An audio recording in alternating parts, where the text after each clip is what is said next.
Good morning. Yan Yizhen finished the Sunrise LPGA Taiwan Championship tied for 40th place yesterday, with world number 2 Norway's Suzanne Pedersen taking the top spot and defending the title she first won last year. Zhen shot an even par 72 yesterday to finish with a total of 10 over par 298. Speaking after the event, Zhen said she deserved an F for her poor overall performance on her home turf. Taiwan's Candy Kang finished tied for 11th, the best position of any of the 10 Taiwan players competing at this week's LPGA event at the Sunrise Golf and Country Club in Yangmei. Health officials say government agencies have now drafted new regulations aimed at better managing production and sale of edible cooking oils. According to the new rules, shops that continue to sell edible oil products manufactured by Changqi Foodstuffs or Flavorful Foods will now face fines of 1,000 and 3 million NT. The Taipei City Department of Health says it has so far removed more than 180,000 edible oil products supplied by the two companies from store shelves across the capital.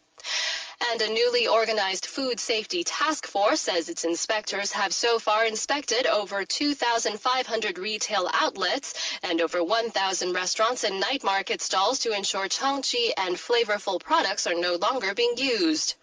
Food safety officials say store-by-store inspections will continue until all edible oil products have been removed from store shelves.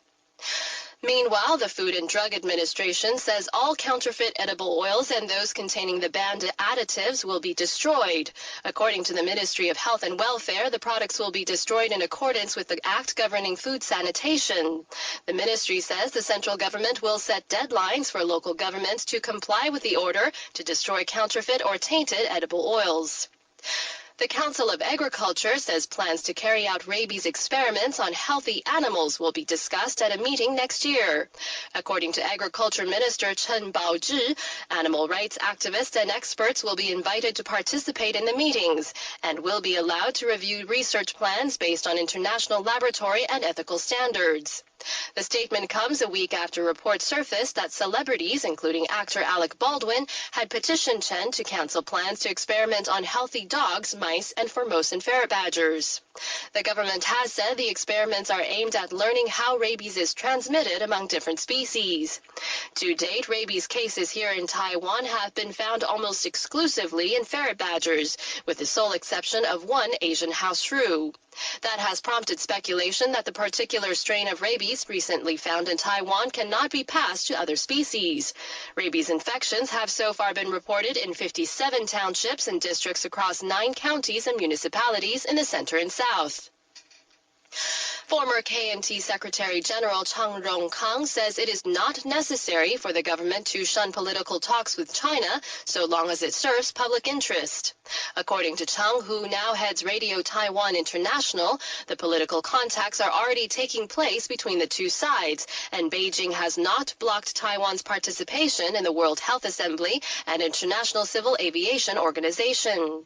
Speaking yesterday, Chang says political dialogue between the two sides should begin by discussing relatively simple issues before more difficult matters are dealt with.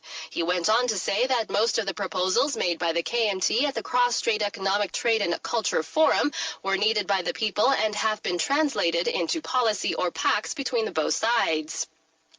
The presidential office is denying reports that President Ma Ying-jeou ordered police not to employ the so-called shoe-catching nets, which are designed to stop objects thrown by protesters from hitting him. According to office spokeswoman Garfi Lee, Ma has requested the National Security Bureau assist local police in providing crowd control when he attends events, and the level of enforcement is being based on the needs at the time. The statement follows reports that Ma did not want police to use the shoe-catching nets at every public engagement. Speaking to reporters, the presidential office spokeswoman says local law enforcement and national security forces will now coordinate as to when and where the nets will be used.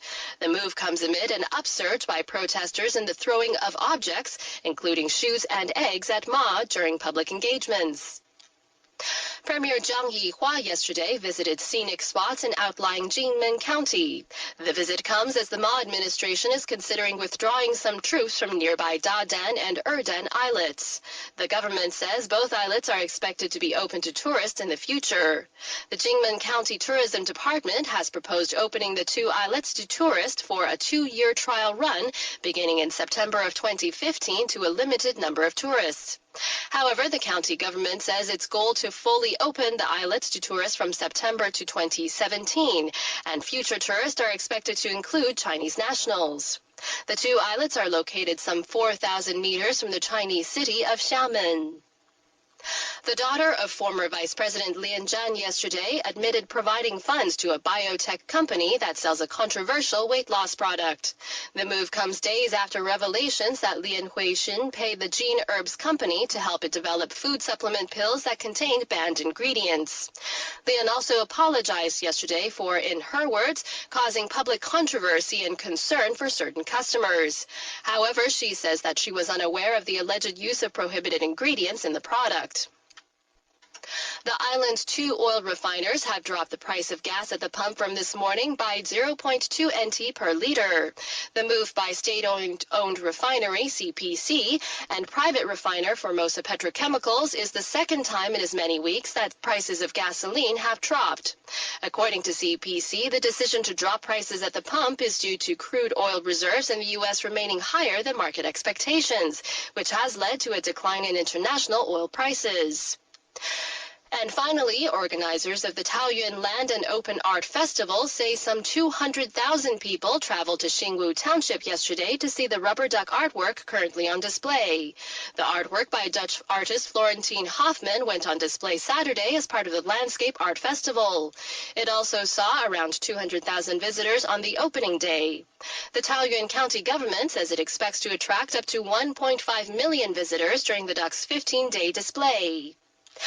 And now looking at the weather across Taiwan, according to the Central Weather Bureau, we can expect partly clear skies in the north with a high of 27 in Taipei, and mostly clear skies in the center and south with a high of 29 in Taichung and Kaohsiung areas. Current temperatures now, Taipei 19, Taichung 17, and Kaohsiung 21. In international news, Washington will play host to a group of European Union parliamentarians who are seeking answers following the scandal over the U.S. tapping of phones of more than 30 world leaders. Last week, U.S. President Barack Obama was on damage control duty, calling French President François Hollande and German Chancellor Angela Merkel.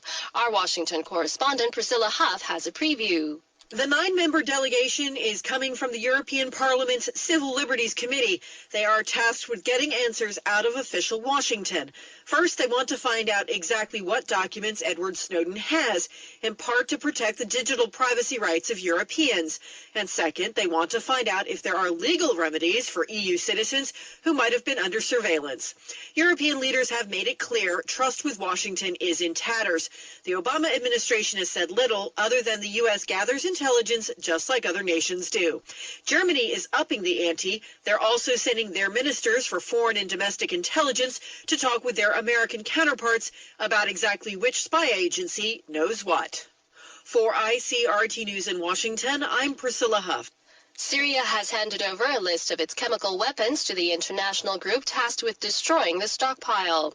More from AP Middle East correspondent Mark Levy. The international group handling the collection and destruction of Syria's chemical weapons says Syria has carried out its part of the deal so far, handing over a list of chemical weapons and where they're located. Besides the fact that there are 23 chemical weapon sites on the list, few details were released. It's estimated Syria has 1,000 tons of chemical weapons. Even after they're located and collected, there's the matter of destroying them. Norway turned down a U.S. request to handle that, saying it doesn't have the facilities. I'm Mark Levy. Israel's foreign ministry says the country will appear this week in Geneva at a meeting of the United Nations Human Rights Council. Yesterday's announcement effectively ends Israel's shunning of the international body. Last March, Israel cut working relations with the council over its intention to launch an investigation into Jewish West Bank settlements. At the time, Israel accused the council of an anti-Israel bias. Meanwhile, Israel agreed yesterday to release 26 long-serving Palestinian prisoners as part of a U.S. brokered deal that led to the resumption of Mideast peace talks.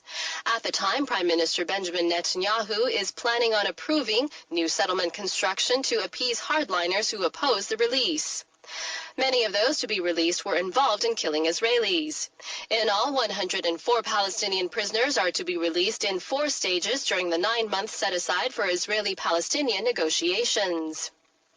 AP correspondent Patrick Quinn reports a roadside bomb has killed 18 civilians and wounded 5 as they rode a small bus home after attending a wedding in an eastern Afghanistan province. Police say that the bus was traveling from one village to the other just before dusk when it hit the bomb.